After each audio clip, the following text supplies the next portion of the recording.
I'm going to talk precariously, I think, about Bodvild and her love for Volund, and how that differs slightly in the two translations I have.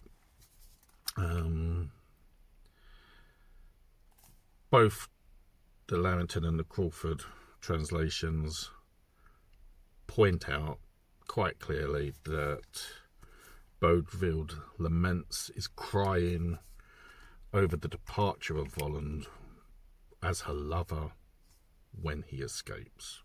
I think that's an important part of this talk, this video, that needs to be firmly established. When he escapes, Bodvild is upset. She regards Volund as her lover. She is in love with him. Obviously, he isn't in love with her. That's another matter. The interesting point is both authors have forewords before the poem begins, and Crawford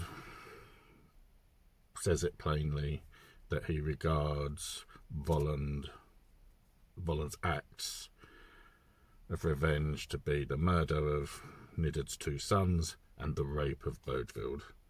I think it's absolutely clear that the children of Nidard, particularly Bodvild, are victims in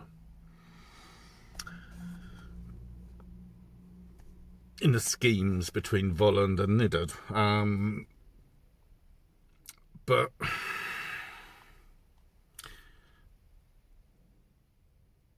Bodvild is not put into her situation against her will. One of the things if you've read the Poem of Volund, if you have any level of, common sense, you would probably be screaming at Nidard for letting his children go near Volund. I mean, it's a disaster waiting to happen, really. It's what would Nidard expect Volund to do, having been imprisoned and been hamstrung, or had his feet cut off or his lower legs cut off? Because he just assumed that because he's around Smithian tools, but he's had this injury done to him, that Volund is incapable of doing harm, and that he should let his children go near Volund. I think even worse is that Bodvild is there by choice, and I don't know, thinks or takes pity or becomes enamoured with Volund, which suggests he either doesn't know the whole story or is doing one of those I don't know. Bodvild is there by choice, and I'm going to state that I don't believe that it's just she makes one visit, falls in love with Volund, and then Volund is able to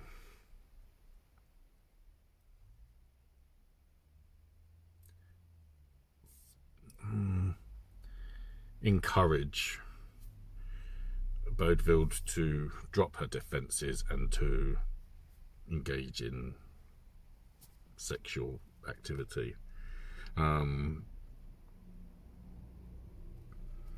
Again, it's very much she is there by choice. There's no suggestion that Volund makes her drink. See again, Volund, Nidad, verse 17. Volund and the Queen notices Volund shows his teeth every time he sees that sword. When Bodvild wears that ring in his presence, his eyes are as cruel as a glistening snake's. And it's her suggestion in the Crawford translation that he's maimed.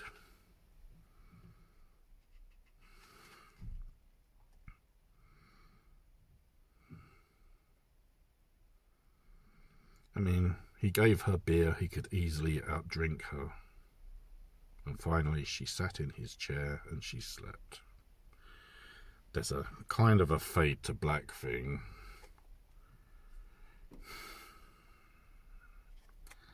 But there's no real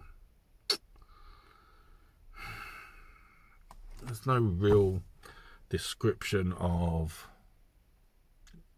rape in the tradition. Oh, it's not this. It's an awful subject really to discuss. She is used. Bodvild is used by Volund, but not against her will. I mean, it's almost like the alcohol is used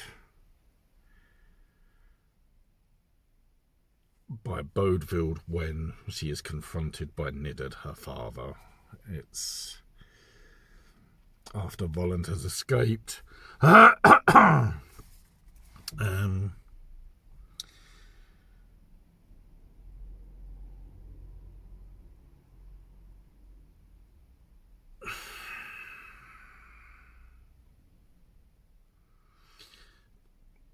Say if Nidad didn't confront Bodvild about what happened, and Bodvild being aware that she was used, no, that's not even right. She is a victim. I think that's the thing. Bodvild is the victim. But it's due to, I don't know, some level of naivety on her part.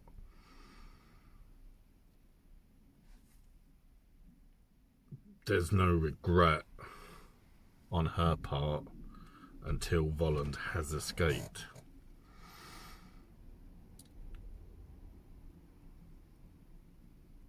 I think perhaps another thing about the poem is it leaves you feeling with a lot of it's a bit of an awkward ending, in that it's just sort of what happens next. I think that's one of the other things I take away from this. It's like, what happens to Bodvild after this? What happens to Nidad and his wife? What happens to Volund?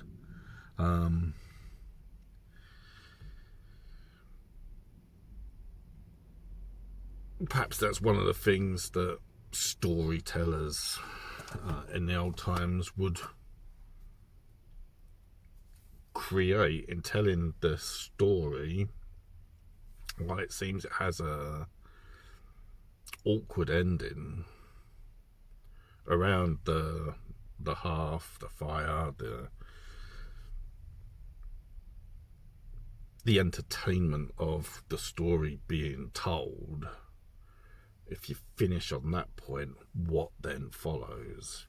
The storyteller then creates, I suppose, an opening for people to comment, to create debate and speculation.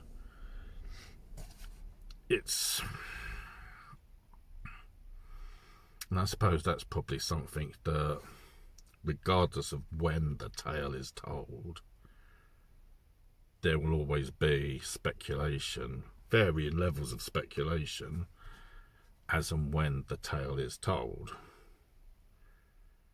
certainly today you probably get a different sort of process of conversations being had on the Poem of Volund to 100 years ago to 1,000 years ago. I suppose really it's another translation by Crawford where you sort of see he looks at things in a different way and puts his opinions on them. And I'm not saying if that's right or wrong. It's one of those things you become more aware of as you read more of Crawford's translations and compare them to other translations. Carolyn Larrington, in the translation of the Poem of Volund, doesn't cast a judgment on it. She's just translating it. And I think really I'd like to see a couple of alternate translations also, just to sort of gauge opinions, to see how people translate it and what they put into certain sections. I think ultimately Bodvild is a victim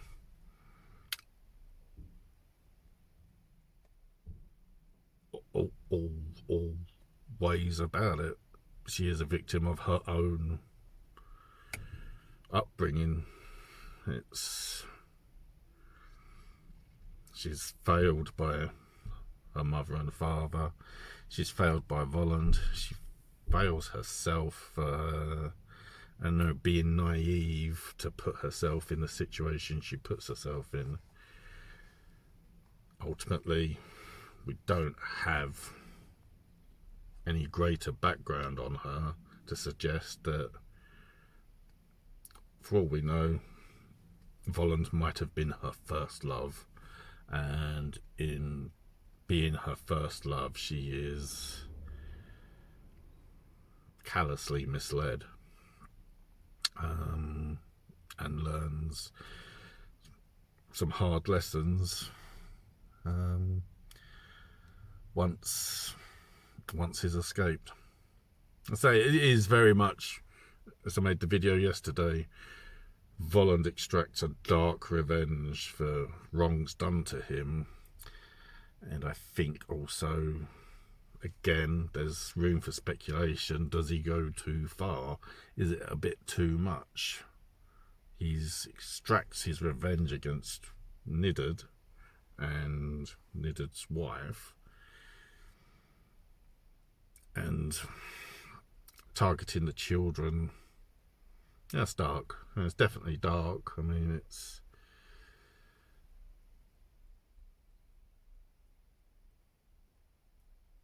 I don't know. I'll probably make one more video about this once I've awkwardly edited this one, because there's some difficult subject matter and it leaves you in a moral quandary. I think I should end it there and say, if you've watched this, thank you very much, and if you choose to comment, I welcome the comments. I'm not excusing Volund. I'm not without sympathy for Bodvild. I'm just sort of looking at it and speculating. Cheers.